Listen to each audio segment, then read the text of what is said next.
Nowadays, people are always griping about their jobs. They feel unappreciated, unsure about their job security, and obsolete. They never know when they might be laid off and or replaced.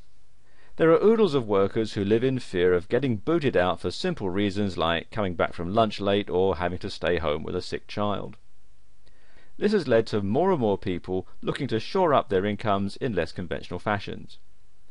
It's led many to start their own home businesses, and the internet is their platform of choice. In a world where corporate downsizing is now common, many feel that salvation lies in starting an internet business. Some say, just in case, and others feel that they've had enough of living on the whims of others, including bosses, managers and supervisors, who can tell them when to go to lunch and when they can go home. Surf the web sometime and you'll see just how many individuals have started their own internet business. Seriously, cyberspace is loaded with them. All it takes is an idea, and human beings are chock full of really good ideas, solutions to common problems. Let me give you an example. There's a website where a housewife is making a great living selling custom knife sets. She was basically a working mum who'd come home to care for her sick child. With no college degree, she decided to start her own at-home internet business selling something she just happened to know a lot about: custom cutlery. She started this business with less than $100 and looked at it as just a way to bring in some extra money. After a year it turned into something huge, and now her husband works with her and it's their only source of income. You have to admit, that's pretty darn sweet. And it all started with her passion for kitchen cutlery and the knowledge that she'd picked up over time. Many times, people think internet businesses are all big conglomerates, but actually the internet is a great leveler. It allows stay-at-home mums and average people to be able to start with little or no money and work their way up to compete with the mega corporations.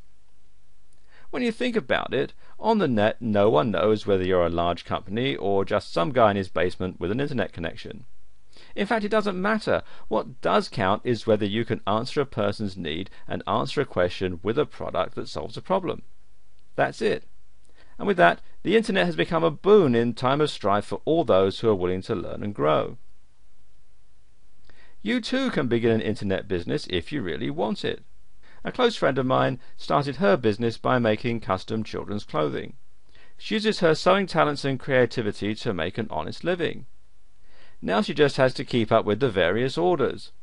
The bottom line in all of this is that you can never get canned from your own business, and your success is completely dependent upon your ingenuity and your ability to create and market a product that people want. And here's a case in point. Now, viewers of a certain age will remember the pet rock fad, which was in the 1970s.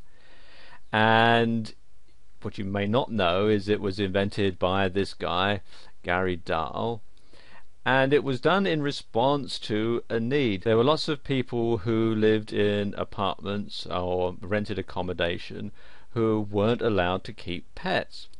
So he came up with this idea that you could keep a rock as a pet. There was generally nothing in your lease that says that you couldn't have a rock as a pet, and he released it around Christmas time in 1975, and it only was around for about 6 months before the fad wore off, but in that short time he became a millionaire. The rocks cost him only a few cents to buy. He added a few more cents for packaging, which was bought in bulk, and he sold them for $3.95 each. And he went on to, as I said, make $1 million in 6 months. So it can be done. And this was done in the days before the internet, when he had to go out and buy the rocks and package them up and ship them out to all the stores. And this video series shows you how to take ideas and turn them into a viable business that's going to get you noticed in the marketplace, and the rest is up to you. Information is what drives the web. More accurately, the search for information is what drives the web. When you start surfing the internet, querying search engines and looking at various websites, you usually have a question. Think about it. When you go to a search engine like Google and type in a search term, you're actually asking the internet search engine a question. For instance, when you go and type in something like how to get rid of acne, or acne cure, or get rid of acne, you're actually asking the question, how do I get rid of acne, right? This is the usual application of search engine queries, and we do it all the time. The search engine results, called SERPs, answer that question by giving us a list of websites that have the information relevant to answering your query. And you can see for acne cures there's a whole lot here. And when you think about it like that, you'll quickly realize that the basic reason the internet thrives and grows is to answer questions put to it by hundreds of thousands of people worldwide. In the answers to questions are businesses, product sales, fortunes made, and the opportunity to answer and supply information about a topic. It could be anything, however, the process remains the same.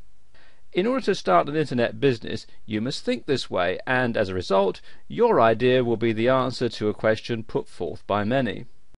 Most people go into business to make money. Having a clear picture of what product or service they're going to present via the internet is necessary in order to be successful. Having a business model plays a crucial role in achieving that goal. The type of environment in which a firm operates, as well as the type of changes that it faces, also play important roles. The internet stands to establish new game strategies for businesses. It renders existing bricks and mortar strategies obsolete, while creating opportunities for wealth creation via the web. Taking advantage of all that the internet entails involves conceiving and executing a good internet business model.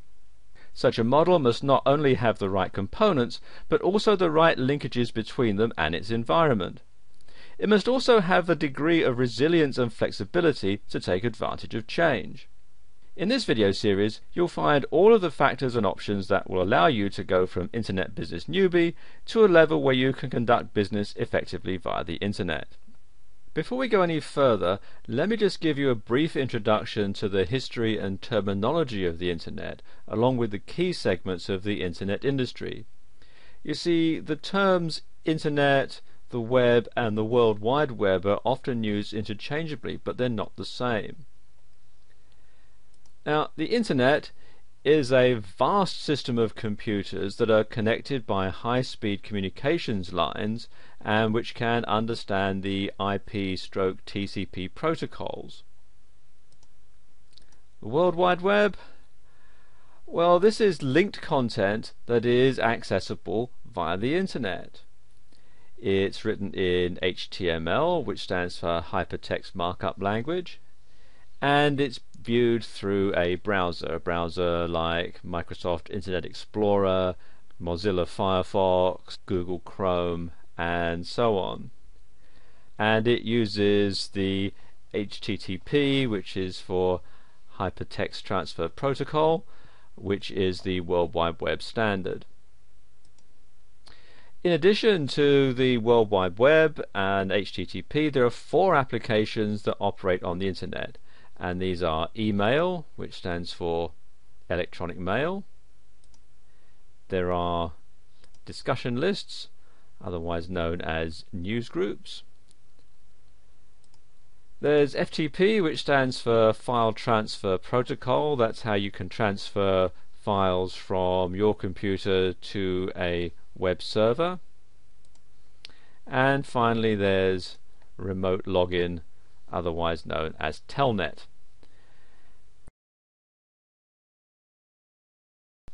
Companies in the internet infrastructure are found in one of 11 market categories or profit sites, which are grouped into 3 segments.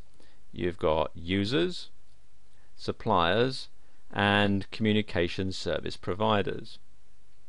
Users are divided into information servers, e-commerce companies, brokers and agents, service providers, and market makers. Suppliers, well, they are content creators, software suppliers, and hardware suppliers. And finally, communication service providers, they're divided into backbone operators, ISPs and OSPs, and last mile providers. Now that you know all of this, don't panic. You won't need to know a lot more than what each of these terminologies refers to, not how they work or how you can get them to work for you. You'll be dealing primarily in the browser interaction and FTP categories. Now, these sound hard, but if you can program your digital recorder, you'll be able to work on the web quite easily. Even if you can't program your recorder, with a little study, you'll be able to get a website up and running pretty easily. Everything today has been streamlined, with results being the priority and not programming acumen. Of all the business models presented, one of the most popular and considered the best business model is the information-based model. While we go over all four categories that sell via the internet, you'll notice that one of the best, fastest growing models involves the dissemination of information via audio, video, and written media. A popular form is all digital, with no physical products to store, ship, or keep track of. A digital product has an infinite shelf life, can be downloaded at the convenience of the buyer, and never needs service. It's universal and easy to set up and maintain. All you need is a website, an idea, and the ability to produce, or hire somebody else to produce, the product.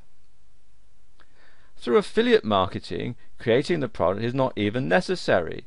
The only thing an affiliate needs is knowledge of internet marketing, which is both for sale and freely supplied all over the internet. Blogs are the new website of choice on the internet. It used to be you would set up a static website. Static websites display the same information for all users with no interaction or dynamic change happening on the page. The page is usually an HTML or text page that remains the same until the entire site is updated. Static sites are considered Web 1.0 and are difficult to manage when sites get large, and they're equally difficult to keep up to date. They are, however, cache friendly and are quick and easy to put together. Most people have moved on to dynamic blog pages which can be updated all day long. The index or sitemap for the site updates automatically as information is added to the site, and with some blog platforms like WordPress and Blogger, it also notifies search engines and the many Web 2.0 sites that something has changed. Because of this, blog platforms have become the ideal and most popular format for websites to be built on.